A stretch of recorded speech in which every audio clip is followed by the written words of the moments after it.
It is September 2022, and I have just bought a brand new John Deere S240 lawn tractor mower machine.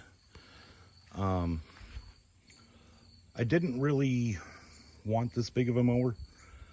I'm doing this video because when I was researching this mower, I didn't see a lot of videos on YouTube, so I thought I'd make one.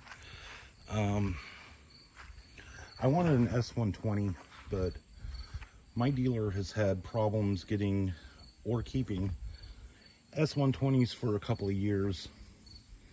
I guess back in 2020, 2021, when they had the shortage. If you know what I'm talking about, then you know. So I just wanted to do a quick walk around and first impressions of this mower. I have about 1 hour on it. I've mowed my yard once with it. So this is really going to be what I think about it. The reason I got this mower is they had the S240 and an X330. Those were the only two models they had at my local dealer. I had a 2006 John Deere 102 and it exploded last week, so I had to get something, and I'm kind of glad I got this, and I'll kind of go into why in a minute. First of all, I think out the door with taxes, this was a little over $3,800. And that sounds like a lot of money because it is a lot of money. But they had a finance plan, 60 months for like $71 a month. So, and no penalty if you pay it off early. What really sold me on this mower over the X330 is two features. The first one is the manual raise and lower deck handle thingy. On the X330 they have the dial there, and instead of having your brake on this side, there's a pedal that you raise and lower the deck with. I don't like that. I mow my yard, my property, I guess you would call it, on 3 or 4 different deck heights. So having to monkey with that would just be too much of a hassle for me. So when I saw that it had this, it really sealed the deal. The other thing was this, this came with a Excel deep dish pizza deck, 48 inch. I don't really need 48 inch cutting width, but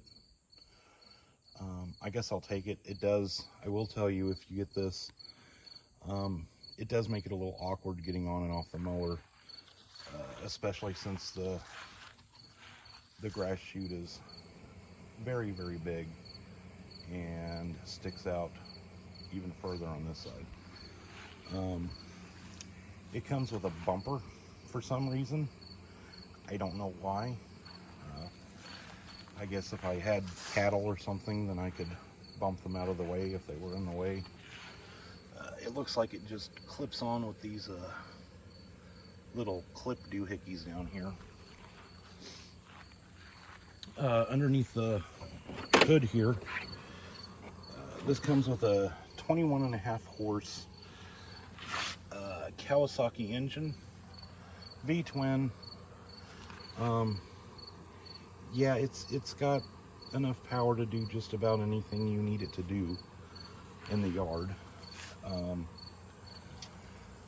Let's see, down here is the fuel filter.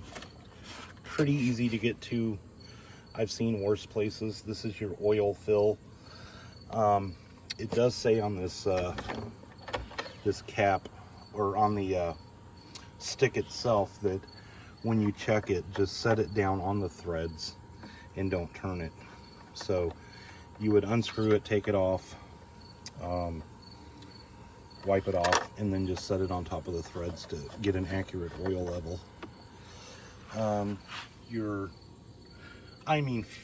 Oil level. I don't know what I'm talking about. This is where your oil filter is. This piece here actually unclips.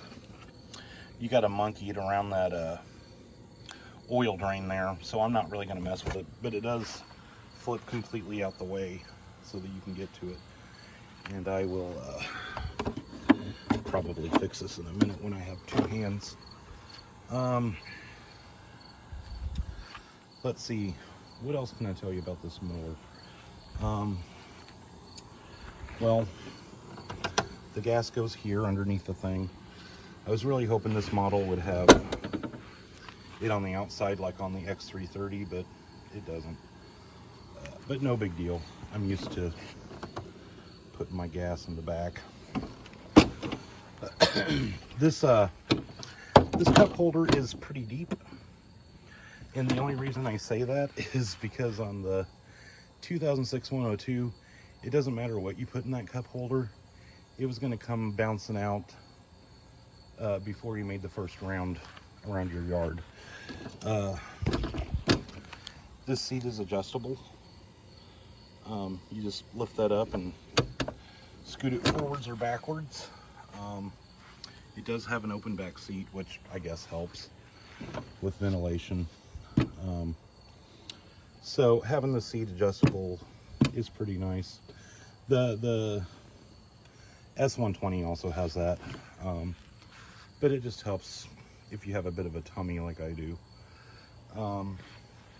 Another thing I didn't like about the X330 is, like I said earlier, the raise and lower height adjustment is down there, and you use the pedal on the left. So where does the brake go on the X330? Right above these two pedals, which make it go forwards and backwards.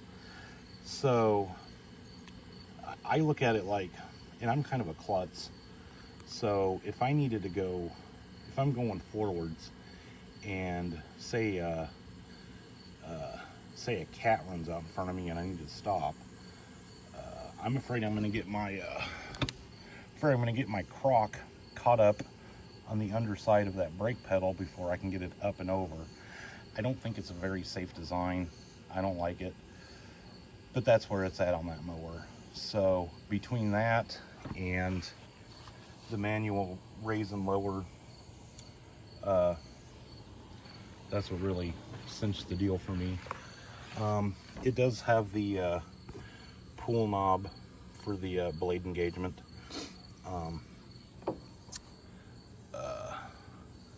Now, when you engage these blades according to, I think, the manual or the dealer, or I might just be making this up, but